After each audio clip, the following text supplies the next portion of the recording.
حضور نے جب پوچھا تو صحابہ اس کی تلاش میں لگ گئے. کہا ہم میں سے کوئی نہیں پہچان رہا اس کو, نیا کوئی آیا ہے, ہماری صفوں میں سے تو یہ نہیں ہے. نبی پاک صلی اللہ علیہ وسلم نے مسکرا کر کے کہا اس کی کہنیاں دیکھو, یہ کالے کالے نہیں نظر آ رہے, یہ عبداللہ اسود, یہ سعد ہے. میں اس کو اچھی طرح سے جانتا ہوں, اس کو میں نے جہیز خریدنے کے لیے پیسے دیے تھے, اس نے جنگ کا سامان خرید لیا. میرے عزیزوں, اللہ کے حبیب صلی اللہ تعالی علیہ وسلم نے مسکرایا, لیکن جنگ کا وقت کسی کے ساتھ بات کرنے کا بھی نہیں ہوتا. شام ہونے سے پہلے احد کے میدان میں پانسا پلٹ گیا تھا. آپ کو معلوم ہے تاریخ, مسلمانوں پر وہ جنگ بھاری ہو گئی تھی. اس طرح کے 70 صحابہ کی شہادت اس جنگ میں ہوئی. وہ جیتی ہوئی جنگ پھر سے شکست میں بدل گئی. اس جنگ میں جو عظیم عظیم صحابہ شہید ہوئے, شام کے وقت جب رسول کریم صلی اللہ علیہ وسلم میدان کا معائنہ کر رہے تھے تو ایک لاش عبداللہ اسود کی بھی پڑی. وہ زرے کے ساتھ, وہ لوہے کا لباس پہنے ہوئے, ہاتھ میں تلوار پکڑے ہوئے زمین پر گرے ہوئے تھے اور ہر جگہ سے خون رس رہا تھا. لیکن قربان جاؤ, صحابہ کی بہت ساری لاشیں تھی, لیکن میرے آقا نے اس لاش کے پاس آ کر کے قریب مٹی میں نیچے حضور بیٹھ گئے. حضور میدان میں بیٹھ گئے, ان کے سر سے زرہ کو اتارا. صحابہ دیکھ رہے تھے, لوہے کی ٹوپی خود جس کو کہتے ہیں اس کو اتارا, اور جیسے ہی لوہے کی ٹوپی کو اتارا تو سبوں نے پہچان لیا یہ عبداللہ اسود ہے. لیکن اس کے بعد اس صحابی کی قسمت دیکھیں, میرے آقا نے ان کا سر اپنی گود میں رکھ لیا, اور ان کے سر پر اور ان کے چہرے پر جتنی دھول لگی تھی میرے آقا نے اپنے ہاتھوں سے صاف کیا, خون کو پوچھا. اور اس کے بعد قرآن کی یہ آیت پڑھتے ہیں اللہ کے نبی صلی اللہ علیہ وسلم, من المؤمنین رجال صدقوا ما عاهدوا اللہ علیہ. صحابہ سے کہتے ہیں میرے آقا, اللہ قرآن میں فرماتا ہے مومنین میں کچھ ایسے بندے ہیں جنہوں نے اللہ سے کیا ہوا وعدہ پورا کر دیا, انہی میں سے میرا یہ صحابی ہے. خواہشات کس کو کہتے ہیں؟ اے میرے عزیزو, شادی کرنے کی خواہش کس کی نہیں ہوتی؟ جہیز اور سجنے سورنے دولہا بننے کی خواہش کس کی نہیں ہوتی؟ لیکن خواہشات کی قربانیاں یہ بہت بڑی قربانیاں ہیں. اور اس کے بعد وہ زرہ, وہ خون, وہ تلوار, وہ گھوڑا, جنگ کے بعد جب مدینے لایا گیا رسول پاک صلی اللہ علیہ وسلم نے سب کو جمع کیا اور اس انصاری صحابی کی جو بیٹی تھی ان کو دیا اور کہا میں نے رات میں ان کا نکاح پڑھایا تھا, اب یہ اس کی وارث ہوئی. ایک رات بھی نہیں گزارے, شوہر بیوی تو ہو چکے تھے, نکاح ہوا تھا. یہ ان کی قربانیاں تھیں. انہوں نے ہر چیز پر اللہ کی رضا کو, رسول کی محبت کو مقدم رکھا. فرسٹ پرائیوریٹی حضور کی ذات سے, اس کے بعد پھر ہماری خواہشات. اسی لیے اقبال نے کہا ہے آبروئے ماں زنام مصطفیٰ, آبروئے ماں زنام مصطفیٰ, ہم سب کی عزت و آبرو مصطفیٰ کے نام سے ہے. اور اسی کے بعد میں اپنی طرف سے یہ بات اکثر عرض کرتا ہوں, ہر چے دری دنیا باد مصطفیٰ, اور اس دنیا میں جو کچھ بھی ہے وہ میرے مصطفیٰ کے بعد, حضور کے بعد. جس دن آپ کو یہ بات سمجھ میں آ جائے گی تو آپ کو اندازہ بھی ہوگا کہ قربانی کہتے کسے. میرے عزیزوں, اب میں آتا ہوں ان عظیم قربانیوں کی بات. دیکھیں مالی قربانیاں بھی ہیں, جانی قربانیاں بھی ہیں, اولاد کی قربانیاں بھی ہیں, خواہشات کی قربانیاں بھی ہیں, ایک لمبی فہرست ہے. لیکن کچھ وہ لوگ ہیں جنہوں نے منصب کی قربانیاں بھی دی ہیں, جاہ و جلال کو بھی ٹھکرایا ہے. یہ وہ لوگ ہیں جن کو اللہ تعالیٰ نے تخت شاہی دیا لیکن انہوں نے ٹھوکر مار اور واپس آ گئے. یہ قربانی نہیں ہے تو اور کیا ہے؟ بلخ کے بادشاہ ابراہیم بن ادھم کو کون نہیں جانتا؟ سلسلہ چشتیہ کے اس عالی وقار بزرگ کا نام ہے جن کے نام کی برکت سے اللہ دعائیں قبول فرمائے. ابراہیم بن ادھم یہ عام صرف فقیر اور درویش کا نام نہیں لے رہا، بلخ کے بادشاہ کا تخت بھی سجا رہتا، شاہانہ کرو پر بھی ہے، فوجی دستے بھی ہیں، کنیزائیں بھی ہیں، محل میں سب کچھ تھا عیش کے لیے. لیکن ایک بار ایسا دل میں خیال آیا کہ جو قلبی سکون مجھے چاہیے وہ یہ بستر پر نہیں مل رہا. کئی واقعات پیش آئے ان کے ساتھ، اور وہ اپنا شاہی دربار چھوڑ کر کے جب نکلے تھے، ایک گدڑی آپ کے جسم پر تھی اور اس پہ ٹاکے مارتے رہتے سوئی اور دھاگا لے کر. بہت دور ایک ندی کے کنارے اپنا بسیرا کر لیا. وزیر اور بہت سارے سپاہی پریشان تھے، کیونکہ آپ کی طرح حکومت چلانا سب کے بس کا کام نہیں تھا.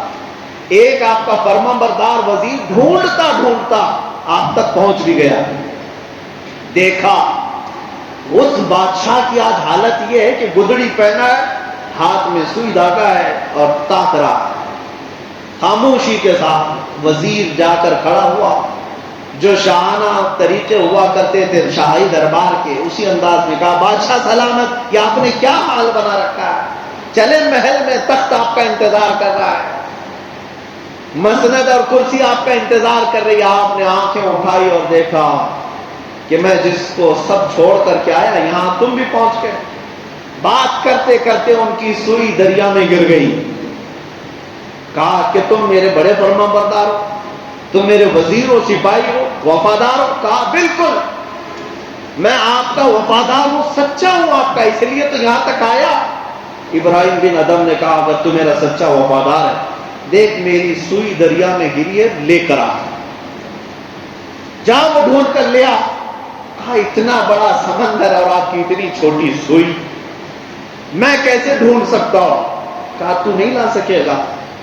پھر ابراہیم بن ادھم نے سمندر کی طرف، دریا کی طرف دیکھ کر کہا اے اللہ کی مخلوق، میں نے دنیا سب ترک کر دیا ہے اس رحمان کے لیے، کیا میری ایک چھوٹی سوئی کوئی مچھلی لا سکتی ہے؟ تاریخ میں موجود ہے ہزاروں مچھلیاں اپنے منہ میں سونے اور چاندی کی سوئیاں لے کر باہر آئیں.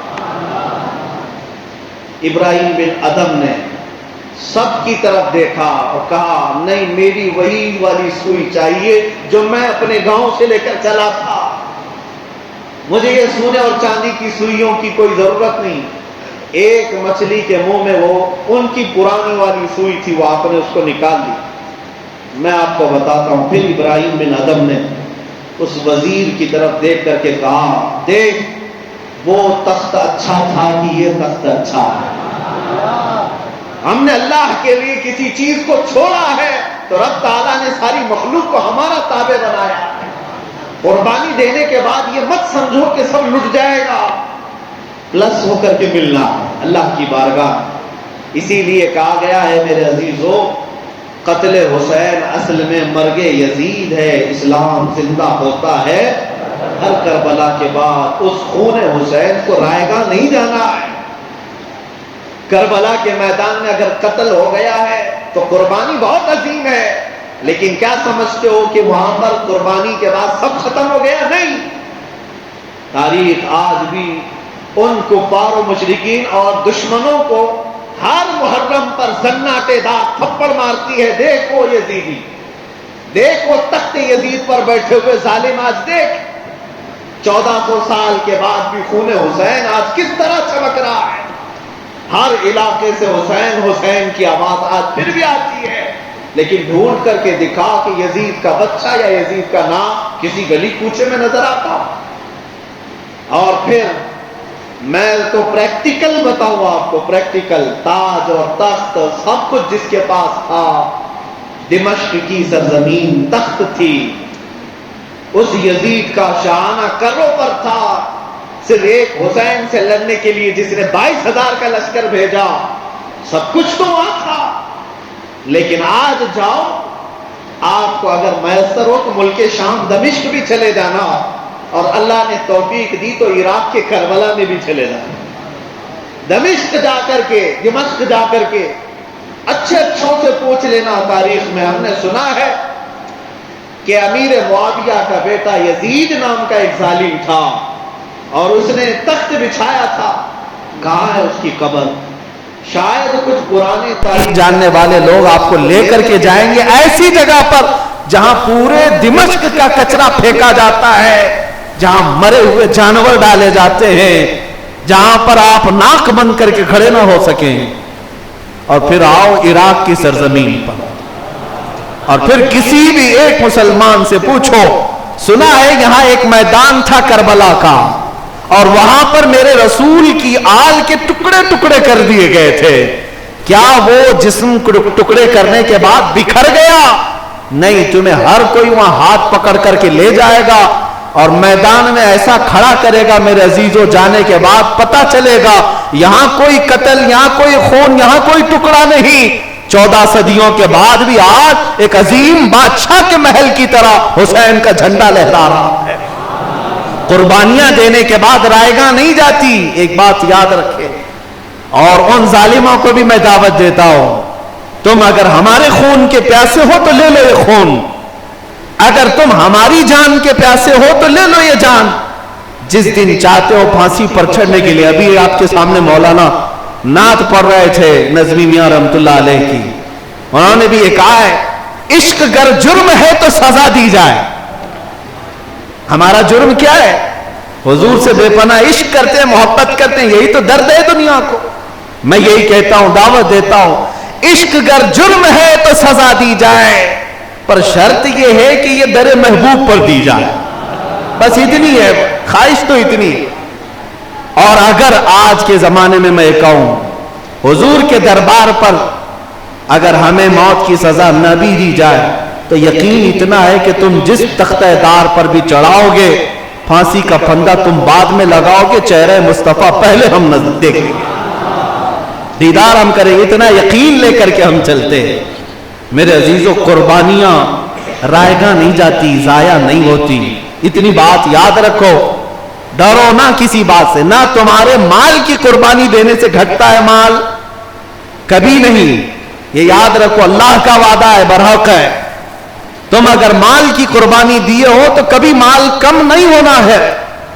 اور اگر جان کی قربانی دی ہے تو یہ بھی یاد رکھو کہ جان کی قربانی بہت سارے رنگ لے آتی ہے، بہت سارے رنگ لے آتی ہے. ایک بات کی طرف میں آپ کو لے چلتا ہوں. چلو کوئی قربانی کی بات نہیں، نہ مال کی نہ جان کی. بیٹھتے ہیں گھر میں، سارے کنوار سارے دروازے بند کر بیٹھتے ہیں، صرف پکائیں گے، کھائیں گے اور سوئیں گے. مجھے بتاؤ کب تک جئیں گے؟ 80 سال 90 سال؟ ارے زیادہ بیٹھو گے تو بڑی بیماریاں لگیں گی. زیادہ آرام سے رہنے والوں کو ہم نے بڑے بڑے بھیانک بیماریوں میں مبتلا دیکھا ہے. کہاں کہاں سے آتی ہیں پتہ ہی نہیں چلتا. اور اس کے بعد بھی تو مرنا ہی ہے. سارے دروازے بند رکھو، ساری کھڑکیاں بند رکھو، پورے جسم کو سینیٹائزر کر لو، ماسک بھی پہن لو، لیکن کوئی ماسک، کوئی سینیٹائزر، کوئی کھڑکی کا دروازہ ملک الموت کو نہیں روک سکتا. اتنی بات طے ہے، سب کو پتا ہے. ملک الموت کو کھڑکی اور دروازہ کھول کے آنے کی ضرورت نہیں پیش آتی. میرے عزیزو، ماں کے پیٹ میں جو بچے زندہ ہیں، 9 مہینے سے پہلے اگر ان کے دنیا میں آنا نہ لکھا گیا ہو، ملک الموت پیٹ کے اندر سے بھی بچے کی روح نکالتے. کیا مرے ہوئے بچے نہیں پیدا ہوتے؟ اگر اس بچے کو دنیا میں زندہ رہنا نہ لکھا گیا ہو، وہ ماں کے پیٹ کے اندر سے بھی روح کو قبض کرتے ہیں. یہ تو کوئی مسئلہ نہیں. لیکن اب میں یہ بات عرض کر رہا ہوں، جب مرنا ہی ہے تو ایڑیاں رگڑ رگڑ کر کے مرنے سے تو بہتر ہے کہ اللہ اس کے رسول کا نام بلند کر کے دنیا سے جائے. اور تمنا یہ کیوں نہ رکھیں کہ اللہ تعالی ہمیں شہادت کی موت عطا فرمائے، شہادت کی موت عطا فرمائے. میرے عزیزو، ہم 10 روزہ یہاں پر اجلاس کیا کرتے تھے، وہ تاریخ مجھے یاد ہے. اور وہ سما یقیناً وہ کولپیٹ اور مومن محلے کی ہی شان ہے، جو یاد حسین سے بھر جاتا تھا. آج میں محرم کی ہی تاریخ ہے، لیکن صرف ایک دن کے لیے آپ کے ہاں حاضر آیا. کوئی زیادہ ٹینشن بھی نہ لے لیں ہبلی کے، اس لیے کہ بہت سارے ہمارے رشتہ دار وہ ٹینشن میں آ جاتے ہیں. 3 مہینے پہلے 1 مہینے کے لیے یہاں آ گیا تھا, اب محرم آ گیا تو پھر 10 دن کے لیے آ گیا ہو. نہیں, صرف آج 1 دن کے لیے آیا ہوں. یہ اس لیے بھی اعلان کر رہا ہوں کہ کمری پیٹ والے, انڈی پمپ والے سارے لوگ سکون سے رہے, کوئی ٹینشن نہ لیں. لیکن آج 1 دن میں ہی یہ جو یاد حسین کی ایک جھلکی میں دے کر جانا چاہتا ہوں, تاکہ اگر موقع رہا, اللہ نے زندگی باقی رہی, تو عاشورہ کے دن اگر حاضری ہو گئی تو شہادت کی بات بھی ضرور عرض کروں گا انشاءاللہ. امام عالی مقام سید الشہداء کی قربانیوں کی بات کرتا ہوں. میں نے قربانی کے ٹاپک پر آپ سے کلام کیا آج. صحابہ کی قربانیاں, میرے آقا صلی اللہ تعالیٰ علیہ وسلم کے عظیم جانثاروں کی قربانی. اس پر مزید ایک بہت بڑی قربانی کا میں ذکر کروں آپ کو, اللہ کے نبی صلی اللہ علیہ وسلم. میں آپ کو ایک بات بتاتا ہوں. ہماری ٹیم جب کام کر رہی ہوتی ہے 7-8 لوگ, ابھی میرے ساتھ ایک بڑا ہی صدمہ ہوا تھا. ہمارے ایک ساتھی اچانک انتقال کر گئے. وہ ہمارے بڑے عزیز تھے, مشیر خاص تھے, لیکن جیسے ہی ان کا انتقال ہوا اتنا صدمہ لگا کہ خالی خالی لگنے لگا. ایک ساتھی اگر ہم سے دور جائے تو کئی دن تک صدمہ ہوتا ہے. میرے عزیزو, ہمارا کون سا بڑا کام ہے, ہم کون سا بہت بڑا دین کا کام کر رہے ہیں, اور ہمارے ساتھی بھی ویسے کتنے بڑے ساتھی ہیں, نارمل ہی ہیں. اس کے باوجود میں نے محسوس کیا صدمہ لگتا ہے, غم ہوتا ہے ایک ساتھی کے جانے پر. کبھی آپ سوچ سکتے ہو اس رسول پاک صلی اللہ علیہ وسلم کے صبر کا کتنا بڑا امتحان ہوگا جب احد کے میدان میں میرے آقا کھڑے ہوں, ان کے عزیز ترین چچا امیر حمزہ کا سینہ چیرا جا رہا ہو, پھاڑ کر کے کلیجہ نکالا جا رہا ہو, اور پھر حضور کے سامنے ہی کچا کلیجہ چبایا جا رہا ہو. ہم اپنے ایک ساتھی کی موت برداشت نہیں کر پاتے, غم ہلکا نہیں ہوتا. مہینے گزر گئے, آج نبی پاک نے اپنے عزیز چچا, وہ کون سے چچا جو ہمیشہ ڈھال بن کر رہتے تھے حضور کے ساتھ, کسی کی مجال نہیں تھی امیر حمزہ اگر کھڑے ہوں تو حضور کی طرف کوئی آنکھ اٹھا کر دیکھے, پہلوان تھے, جانتے زندگی بھر میرے آقا کو اس کا دکھ تھا امیر حمزہ کو جس طرح قتل کیا گیا. 17 غزوات میں میرے آقا نے اپنے ساتھیوں کو جاتے ہوئے دیکھا ہے. 17 غزوات میں کیسی کیسی جانیں گئی ہیں جانتے ہو. اس میں میرے آقا کی کتنی بڑی قربانی, جمے رہنا, ڈٹے رہنا. ان سب جانوں کے جانے کے بعد حضور اکرم صلی اللہ علیہ وسلم بدر کے میدان میں گئے. اگرچہ بدر میں اسلام کو فتح ہوئی, لیکن جانتے ہیں حضور کے گھر کا حال کیا تھا. حضور کی اپنی بیٹی حضرت رقیہ دم توڑ رہی تھی, بیمار تھی. میرے آقا مدینے میں نہیں تھے, اپنی عزیز بیٹی. بدر کے میدان میں میرے آقا مصروف ہیں, اس وقت بیٹی کا انتقال ہوا, حضور جنازے میں نہیں آ سکے. حضرت عثمان غنی نے خود اپنے ہاتھوں سے دفن کیا حضرت رقیہ کو. حضور پاک صلی اللہ تعالی علیہ وسلم کے 3 بیٹے ہوئے, تینوں کو حضور نے بچپن میں اپنے ہاتھوں سے دفن کیا. بڑی بیٹی سیدہ زینب جن کا نکاح بھی حضور نے کیا, نکاح کے بعد ان کے گھر بیٹی بھی ہوئی. حضور اپنی نواسی کو بڑا کھلایا کرتے تھے. حضرت امامہ, اس بچی کو لے کر میرے آقا اکثر مسجد نبوی میں آتے, نمازیں پڑھاتے. اس سیدہ زینب کو حضور اکرم صلی اللہ علیہ وسلم کے سامنے ہی موت آئی. حضور نے ان کا بھی جنازہ پڑھایا اور دفن کیا. تیسری بیٹی حضرت ام کلثوم حضور کے سامنے ہی دم توڑ گئی, وفات پا گئی. گھر کا حال تو یہ ہے کہ 3 بیٹے اپنے سامنے گئے, 3 بیٹیاں اپنے سامنے گئی ہیں. بیٹے تو بچپن میں, بیٹیاں جوانی میں, سب کو دفن کیا میرے آقا نے. وہ کتنا مضبوط کندھا تھا, وہ کتنا مضبوط کندھا تھا جب اپنے چچا امیر حمزہ کو اٹھایا. اتنا ہی نہیں, احد کے میدان میں جو واقعات پیش آئے, اللہ اکبر, تاریخ بہت طویل ہے, بہت طویل ہے. میں نے جتنا احد کے میدان کے بارے میں پڑھا ہے, باقی 17 غزوات کے بارے میں اتنے شہادتیں اور اتنی المناک واقعات نہیں ملتے. ایک صحابی عبداللہ بن جہش میرے آقا صلی اللہ تعالی علیہ وسلم کے بڑے خاص صحابی تھے, رفیق تھے, حضور کے لیے سب قربان کرتے تھے. احد کے میدان میں جانتے ان کے ساتھ کیا ہوا؟ کافروں نے ان کو پتھروں سے مارا تھا، اور جب وہ شہید ہوئے تو ان کے ہاتھ پیر سب کاٹے گئے، ناک کان ہونٹ سب کاٹے گئے، اتنے اتنے ٹکڑے کیے گئے. اور کافروں نے حضرت عبداللہ بن جہش کے جسم کے ٹکڑوں کو ایک دھاگے میں پرو کر ہار بنا کر پہن لیا تھا. یہ بھی رسول اللہ نے اپنے آنکھوں سے دیکھا.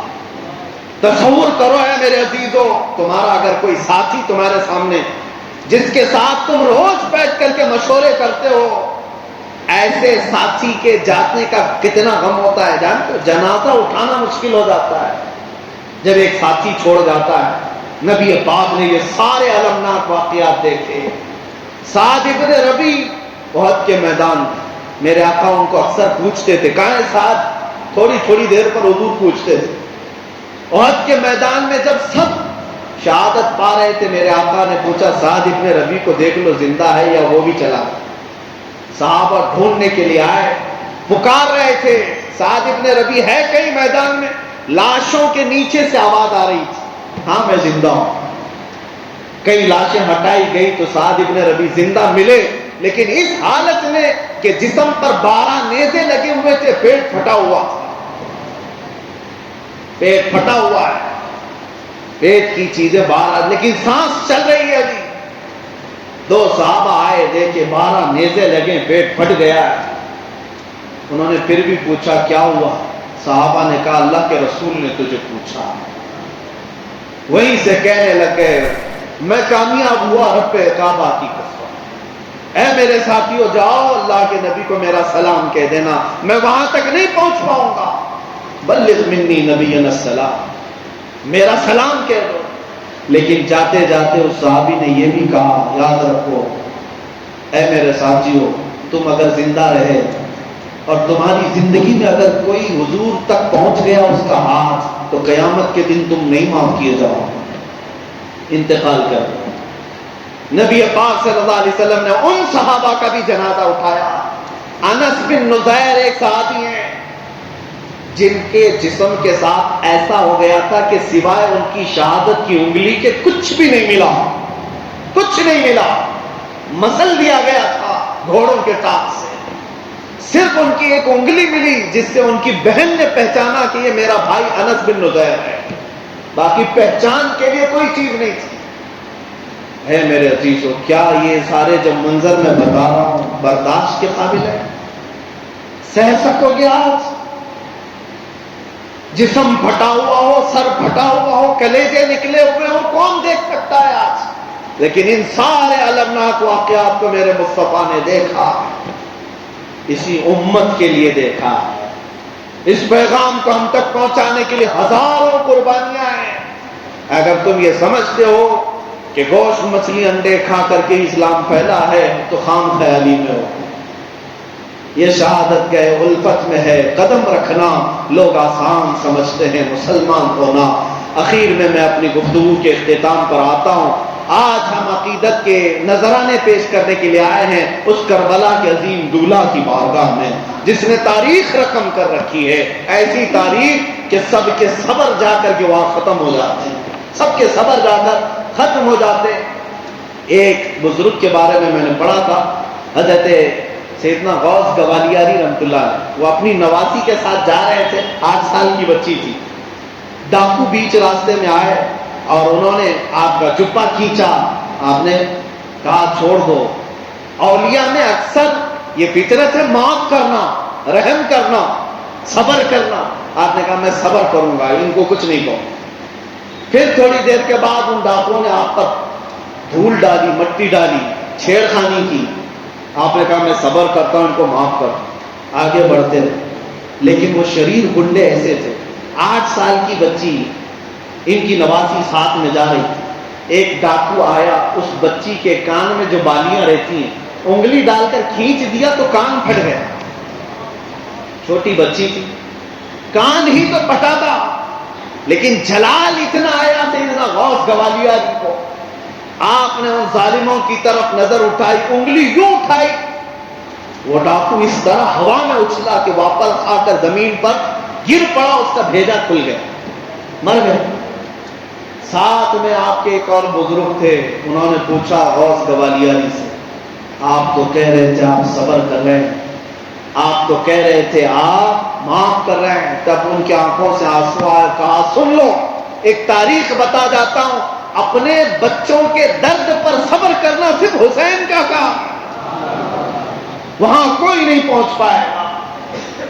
یہ سید الشہداء, ہم اپنی بچی کے کان پھٹنے کو برداشت نہیں کر پاتے, اس مولا حسین نے 6 ماہ کے علی اصغر کے گلے میں تیر چبھتے ہوئے بھی دیکھا ہے.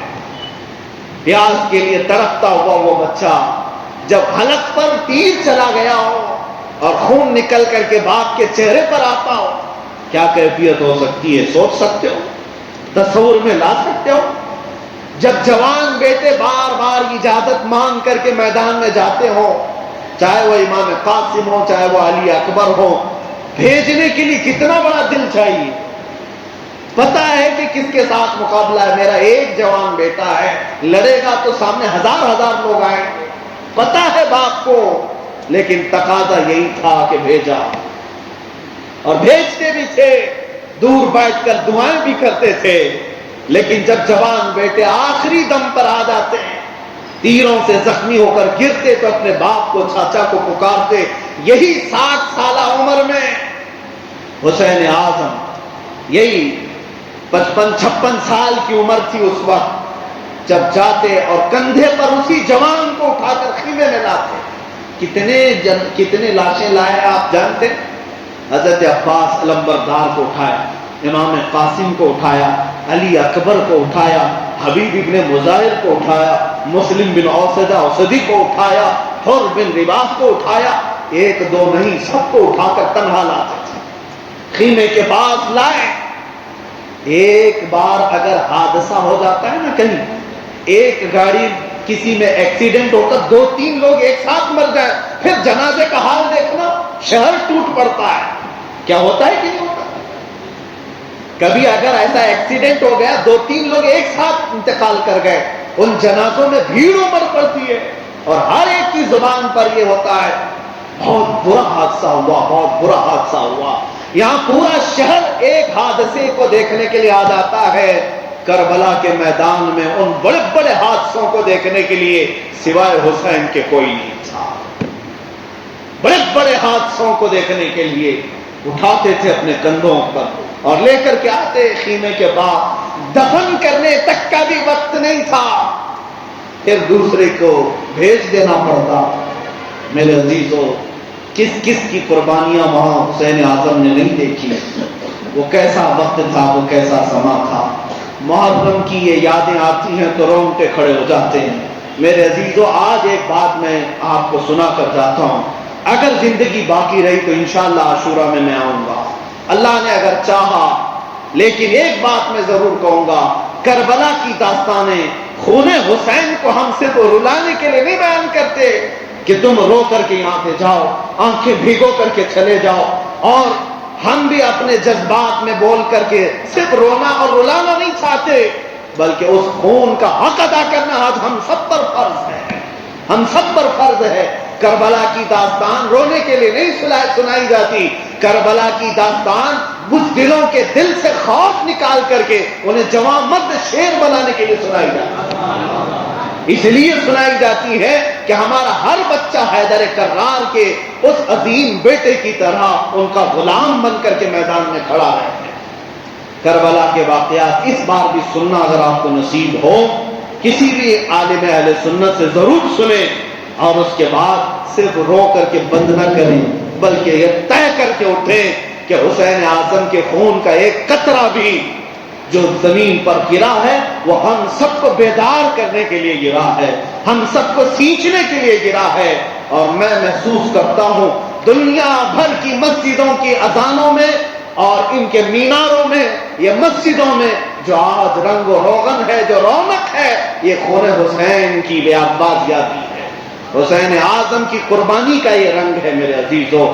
اس لیے اس کو ہم بار بار یاد کرتے ہیں اور اپنے بچوں کو حسینی بنانا چاہتے ہیں. یاد رکھو, آج پھر سے یزیدی دور آیا ہے, فتنے ویسی ہیں, اور ایک نہیں 100 یزید آئے. 100 یزید آئے ہیں، لیکن ہر محلہ، ہر علاقہ، ہر شہر، ہر بستی حسین کو ڈھونڈ رہی ہے۔ کوئی غلام حسین کھڑا ہو جائے اور ان یزیدیوں کا قلعہ پاش کر رکھے۔ اس لیے اے بچوں، آج کے زمانے میں تمہارا صرف اور صرف اتنا جذبہ ہو، جیوں گا تو حق مذہب کے ساتھ، اسلام کے ساتھ جیوں گا، اور میرے نبی پاک صلی اللہ علیہ وسلم کے دین کے ساتھ کوئی کمپرومائز نہیں کروں گا۔ حسین اعظم نے جس دین کو سینچنے کے لیے خون دیا ہے، اس دین کی آبیاری کے لیے میں اپنے خون کے آخری قطرے تک لڑتا رہوں گا انشاءاللہ، میں لڑتا رہوں گا انشاءاللہ۔ ظالموں کی طاقت، ظالموں کے تخت، ظالموں کے پیسے آج مجھے روک نہیں سکیں گے انشاءاللہ۔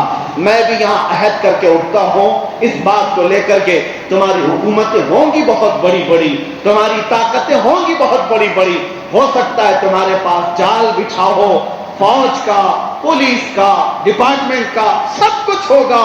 ہو سکتا ہے ہم فقیر ہیں، ہم کچھ نہیں عاری ہیں، لیکن اتنی بات ہمیں یقین کے ساتھ معلوم ہے کہ اگر خون کا قطرہ بھی ہمارا بہے گا تو وہ شعر یاد کر لینا، اسلام زندہ ہوتا ہے ہر کربلا کے بعد، اسلام زندہ ہوتا ہے ہر کربلا کے بعد۔ اگر کربلا کی تاریخ رقم کرنی پھر سے ضرورت پیش آئی تو اللہ گواہ رہے کہ مولا کریم ہمیں کوفہ والوں میں اور یزیدوں میں ہرگز نہ شمار کر، اگر ہمارے گھر میں آدھی روٹی بھی ہو مولا ہمیں حسین کی فوج میں شمار کرنا۔ وآخر دعوانا الحمدللہ رب العالمین۔